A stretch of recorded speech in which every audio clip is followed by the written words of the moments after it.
Desperate Pakistan scrambles for food.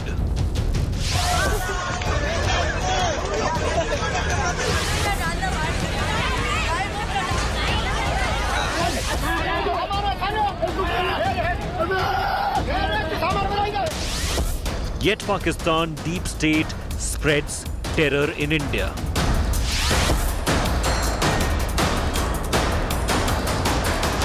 Two suspected terrorists held reveal Pakistan ISI terror plot. Special cell की team ने 2 terrorist पकड़े. Embarrassed to beg, not ashamed of being terror state?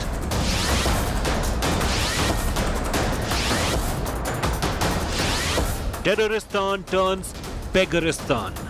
That's our top focus on India First. It's actually a very dangerous situation. Pakistan is a nuclear weapons state and it's begging just to remain afloat. There is firing on the streets for a bag of flour. There is shortage of medicines. Foreign exchange reserves are dwindling. By some accounts, barely enough for 3 weeks of imports. Can this trigger bigger unrest in Pakistan? Equally lethal is the fact that Pakistan's military jihad complex continues to push terrorists, weapons, fake currency and explosives into India. And the intelligence agencies warn that the summer of 2023 could be a bloody one both in J&K and in Punjab. As Terroristan becomes Begaristan, will it become even more desperate in the months ahead? I'm Gaurav Sawant. We get you details. But first, as always, let's take a look at the headlines on India First.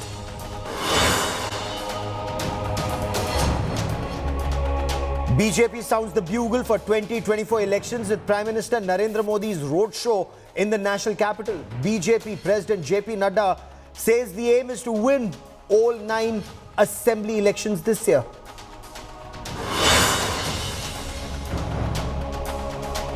Arvind Kejriwal hits the streets against Lieutenant Governor Saxena, accuses him of unconstitutionally blocking Delhi government's work.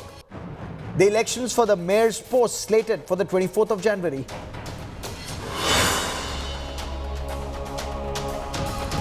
Priyanka Gandhi Vadra leads the Congress party campaign in Karnataka to woo women voters, promises 2,000 rupees to every woman in a household if voted to power. Political tug of war over Union Law Minister Kiran Rijiju's letter to the Chief Justice of India seeking government representation in the collegium. The opposition says the centre is trying to browbeat the judiciary to fall in line.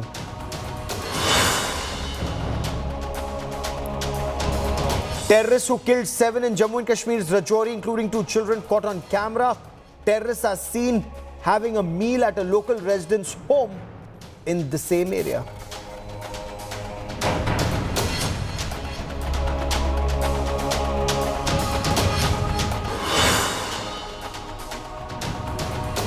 Pakistan's Prime Minister Shahbaz Sharif told Pakistan Administrative Service probationers that he feels very embarrassed begging for aid each time he goes overseas.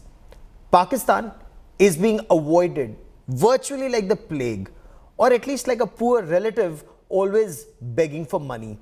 Pakistan's State Bank at this point of time has close to $4.3 billion in foreign exchange reserves, barely enough to cover for 3 weeks of imports. But apart from begging for aid, does Pakistan have a strategy to deal with the current financial crisis?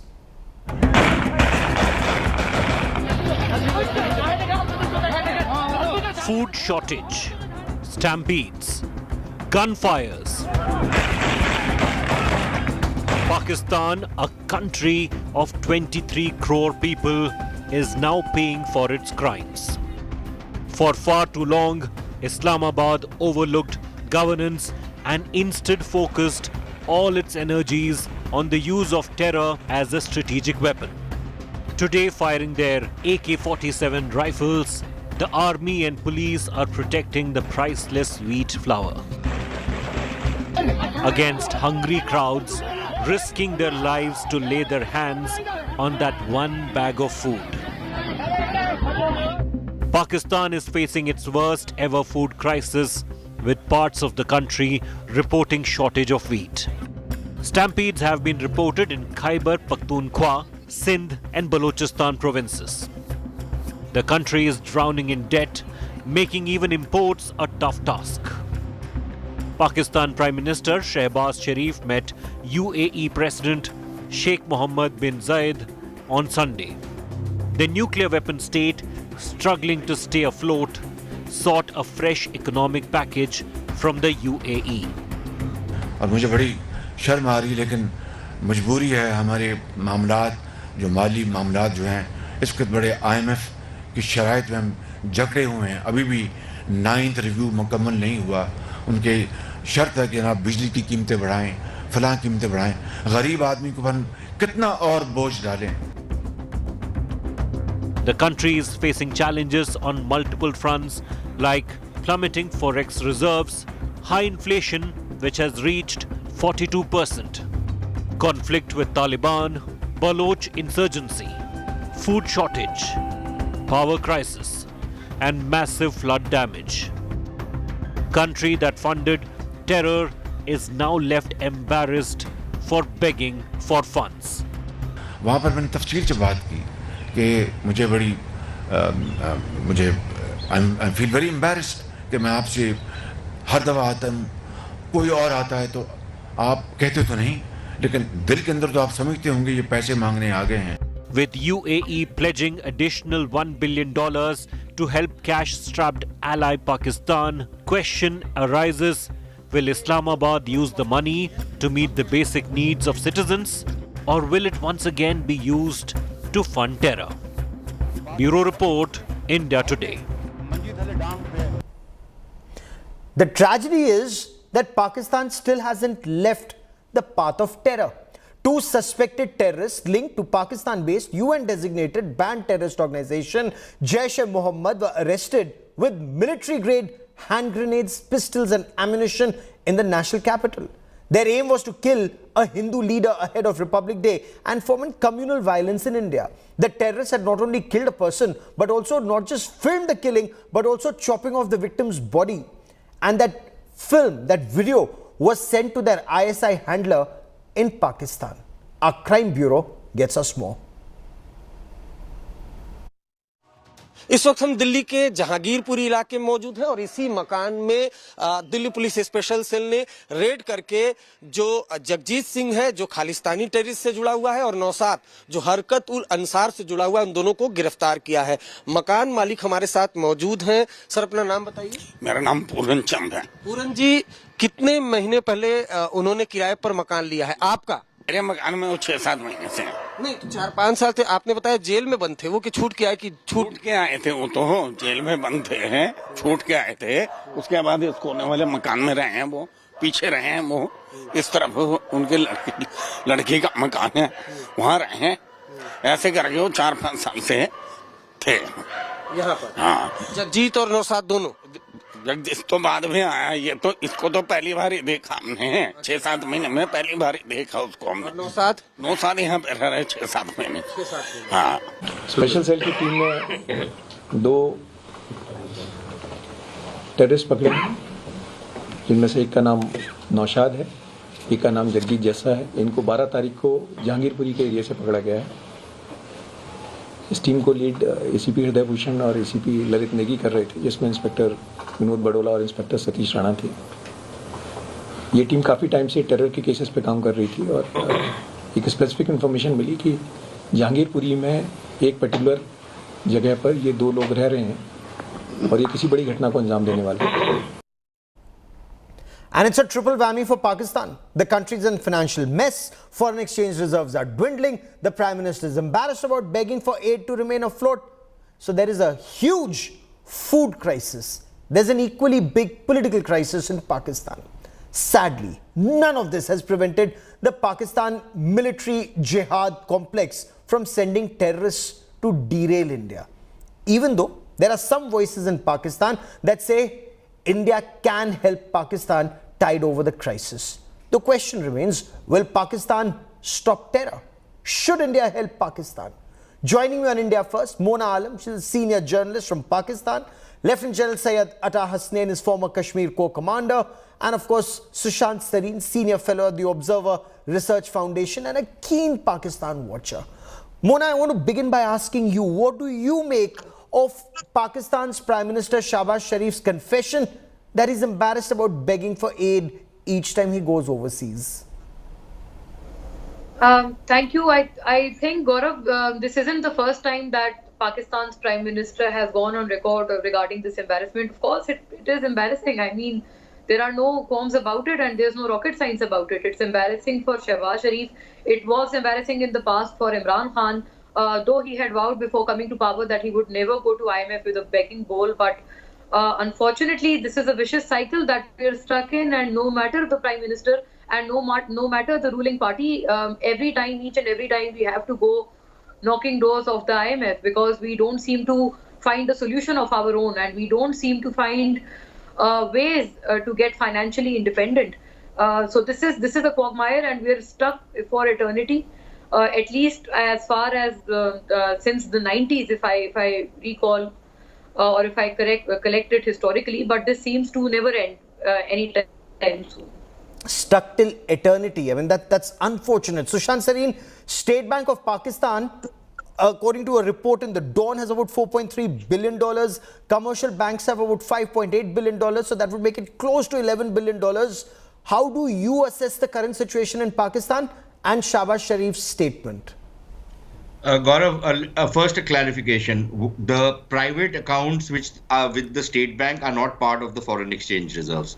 This is only a chartered accountant like Ishaq Dar, who knows nothing about economics, can say these are part of the country's foreign exchange reserves. These cannot be used to settle your sovereign loans, your payments and other things. Number one. Number two, much of that fund, almost all of it, had already been borrowed by the government, so it's double counting. So their foreign exchange reserves are actually negative. Number three, $4.3 billion by the end of the week, they're going to be falling below $4 billion because there are certain other payments these guys have to make. So literally they are running on fumes now. There's no fuel left in that country. And they're very close to default, and they're making matters worse because Ishaq Dar, for example, refuses to raise fuel prices. Yes. Now, the rupee, there are about 5 exchange rates apparently in Pakistan right now. 5, right? And the actual value of the rupee, if it was left on free float, would be about 270 or thereabouts. And that means that the moment you let, to meet the IMF requirements, you open up the rupee, that means fuel prices will go up, power tariffs will go up, everything will go up. Now, the problem in Pakistan is that, while it's very easy for Shahbaz Sharif, like an addict, to keep complaining that I am broke, I am very embarrassed, but he doesn't have any compunctions in going and begging for money like addicts don't. When it says that I can't burden the poor people anymore, the question that needs to be put to him is, have you burdened the rich people in Pakistan? At all. How many rich people in Pakistan pay taxes? Hardly any. How much does Shahbaz Sharif and his family pay tax? How much tax that Imran Khan, who lives in a palatial house, how much tax does he pay? How much tax does Bonnie and Clyde's child Bilawal Bhutto pay, or his father pay? These guys have chateaus in France. They have villas in Dubai. Most of them are non-resident. They are like the absentee landlords of the old days. And these guys have looted and pillaged, including army officers. Yeah. Apparently, Bajwa is now gone to Dubai because he's getting a housemaid out there. Somebody owns islands. Some general owns islands of Australia. Somebody else owns ranches in this Texas thing. And of course, there is the pizza general of theirs. So these guys have looted this country, and then they expect somebody else to come and foot their bills. Before I bring in General Hasnain, they say that I don't want to burden poor people. Let me put that question to Mona Alam before I bring in General Hasnain. Mona, does anybody in Pakistan put these questions to Imran Khan? Does he pay taxes for Bani Gala or the money that he's looted of the Tosha Khana? Or does anybody put any question to Bonnie and Clyde, as Sushant Sareen puts it, to Benazir Bhutto's family, to Bilawal Bhutto Zardari, or to Nawaz Sharif's family? Look, this is a constant debate. I mean, it isn't like nobody has put questions. Rather, I'd say these are continuous questions that have been here since decades now, and we've been asking as journalists, as anchors of programs, to all of these parties, and this is absolutely right. There's no denying this, that this is a constant battle of the haves and have-nots in the country. Those who are privileged, the privileged class is constantly being further privileged. They are being further incentivized, no matter the government and no matter the party. You can name and you can name and call out on all these individuals, and this is a very harsh reality. And this is indeed the question that the commoner is asking, that as to if you are not willing to let go of your expenses or your extravaganza, then what is your moral authority to ask the commoner to let go of their 2 times of bread?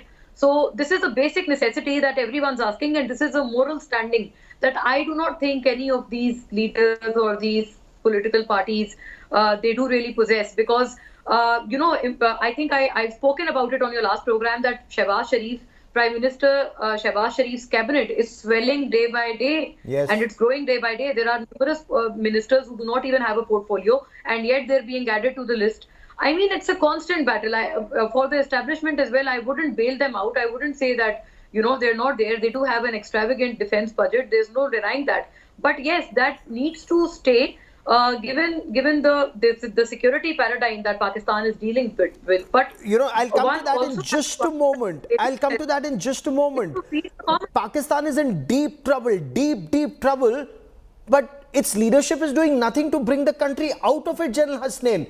Pakistan has almost always lived off foreign aid, whether it was to train terrorists to fight the Soviets and get money from America, or post 9/11 once again get money from America to fight the same terrorists. Will the US and the Arab world continue to bail Pakistan out, or is there an apprehension that Pakistan may actually default in the coming weeks? See, Gaurav, first of all, I think what Sushant has just brought out is so well described. This is something which has always been the trend in Pakistan. As far as Pakistan's economy is concerned, the 60s was a time, and I do remember when people used to come from Pakistan, they used to actually bring Camay soaps and chocolates for us, and we used to feel very, very jealous about it, the state of the economy in which Pakistan actually existed at that time. But today, obviously, everything has changed. Mismanagement, I think, probably started in the late 60s and has come to a head completely. Well, if the United States and other countries, if they don't bail out Pakistan at this particular time, then you are staring at an implosion which can have very, very serious implications for this entire region. And that will involve India, definitely, because we are the ones who have the longest land borders with Pakistan. But I'm not so sure that Pakistan is the United States or any of the Western countries is going to step in a hurry. I don't think their eternal friends China is going to step in a hurry, nor the Islamic world. Everyone is waiting and watching to see who takes the first step. And Pakistan is continuing to flounder. Whether Pakistan is remaining afloat because of black money, because of drugs and narcotics related economy, Okay. one can't really say at this moment. But it seems that all this is being artificially put together at the moment, and any time this whole thing could implode. That would Mona, be could Pakistan disastrous actually for this entire implode? Is that a genuine fear? Because there are some reports that seem to indicate that Pakistani Punjabis, they're discriminating in flour, atta going to Sindh or Balochistan or even Khyber Pakhtunkhwa or Pakistan occupied Kashmir and Gilgit-Baltistan. Look, Gaurav, this may be true, but this is not a racial discrimination. This is a political discrimination, because the ruling parties in provinces are different. There's a different party who's ruling in Sindh, and obviously a different party who's in Punjab, and same goes for GB. So obviously this is a political discrimination, and I clearly recall that this goes on in every tenure. In even Imran Khan's past government, Sindh always used to complain that they're not getting their share of wheat, and same goes for Punjab. I mean, this has also been the case for distribution of water, upon which they politically fight among them. But for the economic quagmire that we are in and this whirlpool that we are in, I'd like to identify two problems. This is very rightly pointed out that in 60s, Pakistan used to be a different country altogether. And we've all heard of those times, we've all read of those times, and we're just envious about those because they don't seem to be coming back anytime soon. Having said that, or at all. Firstly is stability and the political state of affairs in the country. There is absolutely a political havoc that's been here in Pakistan, and it's been existent since I think the 60s and 70s onwards only, ever since, military dictators have come in and they've taken over governments, they've sent the civilian governments home, and then civilians as well. No, but my question is, Sushant Sareen, can Pakistan actually implode? Are Pakistani nukes safe? Can some jihadi outfit take over the country? We're looking at reports of food riots already. We're also looking at, people surviving on a single meal. What is your impression, Sushant Sareen? Gaurav, my impression is that Pakistan is like the Baghdad of the early 13th century, when the Mongols were at the gates, and the Mongols in this case are the TTP and the Taliban. They are the economic crisis, and they are the kind of political mess which is there. And the people in Baghdad were discussing whether the meat of a parrot is halal or haram. And the kind of political tussle which is going on in Islamabad right now reminds me of that it has absolutely no bearing to what is happening in the country. So yes, there is a complete lack of recognition of the crisis and the kind of mess they are in. And let me tell you something, why I think an implosion is not to be ruled out completely. And regardless of what anybody says, or, the fears expressed by General Hasnan, which are quite real, but the fact is nobody can save anybody from himself. And the thing is that Pakistan has become an unviable and an unsustainable state.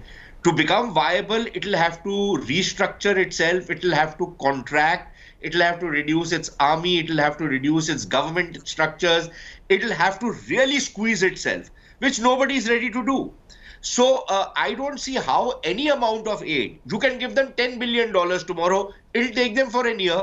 They will blow up most of it. They will not restructure. They will not reform, because reform is going to be extremely difficult. So they'll be back to where they are another 6 months, 1 year from now. So I don't see how. And is that the reason why Pakistan Army and ISI, General Hasnan, can save them now? General Hasnan, will we see a spike in terror, whether it's in Jammu and Kashmir or Punjab or elsewhere in India? Because to divert attention from Pakistan's deep crisis, a terror attack in India would unite that country. Is that a genuine fear? Already some terrorists or suspects have been arrested in Delhi. Gaurav, to apply any sense of rationalism to a situation in Pakistan is always fraught with danger. So you have to be irrational in whatever one analyzes, whatever one applies, and whatever one concludes. So what you say is definitely a possibility. Pakistan has invested for the last 33, 34 years into what they have created in Jammu and Kashmir, and dare I say in the rest of India.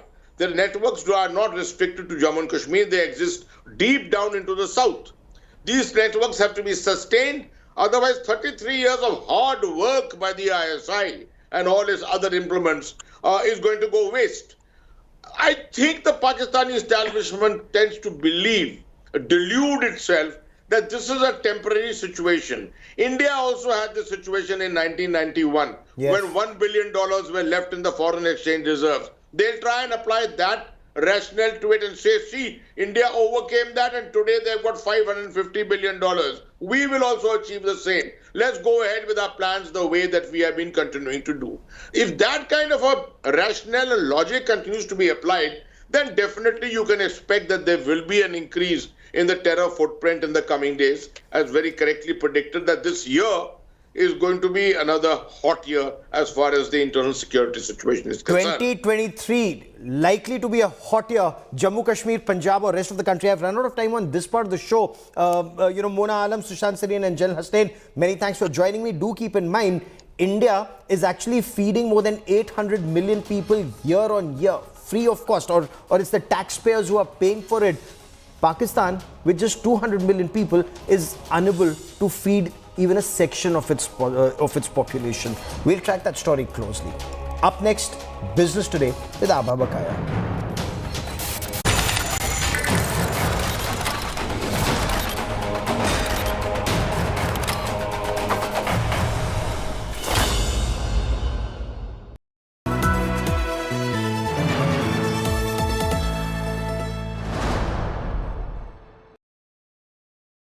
It's 2023, and India remains the sole shining star in the global economy.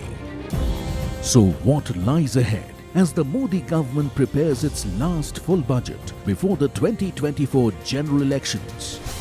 Join the biggest names in business journalism, decoding the jargon with the biggest newsmakers. From the most credible, in-depth analysis of Budget 2023, tune in for Modinomics 2023 through the month. Only on India Today and Business Today Television, gold standard of business journalism.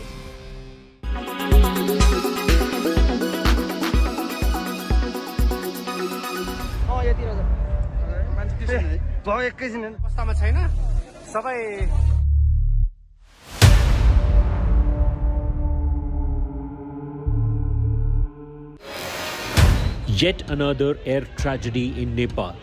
A 72-seater passenger aircraft of Yeti Airline with 68 flyers and 4 crew crashing in just 10 seconds before landing at tourist hotspot of Pokhara due to technical snag.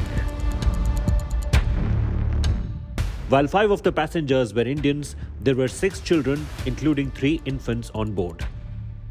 मेरी संवेदनाएं समस्त परिजनों के साथ है और इस समय में हमारे सभी यात्रियों को, परिजनों को, जितने भी हमारे सफल रूप से निकल पाएं, और सभी को मेरी बहुत दिल की गहराइयों से बहुत-बहुत संवेदनाएं। Dramatic images showed the moments of crash as the ATR-72 jet made an abortive bid to land after getting nod for touchdown.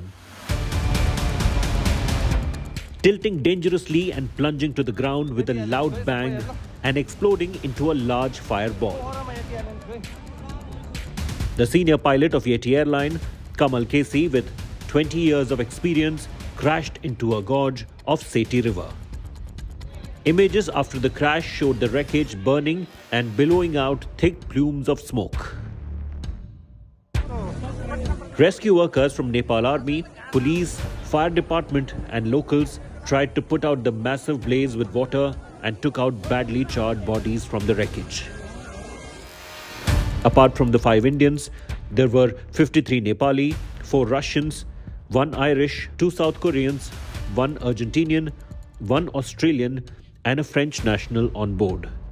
The plane had made 3 sorties between Kathmandu and Pokhara in the morning before crashing during the 4th trip. Nepal's Prime Minister Prachand took stock of the rescue bid. Nepal has lost 800 lives since 1946 to air tragedies, 95% of which were blamed on technical snag. With Pankaj Das in Kathmandu, Bureau Report, India Today.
Make your media plan smarter with India Today Live TV on your connected devices. Amplify your brand with 100 million smart internet viewers. To advertise, mail us at sales@aajtak.com.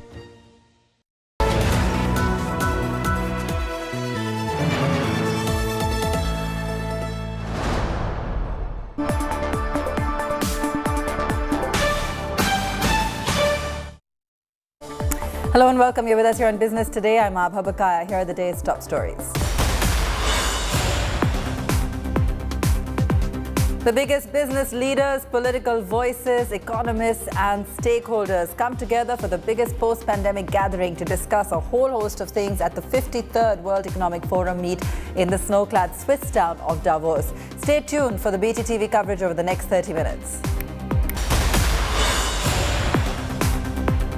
Global interest rates could remain high if geopolitical tensions persist, says RBI Governor Shaktikanta Das, sounding confident on India's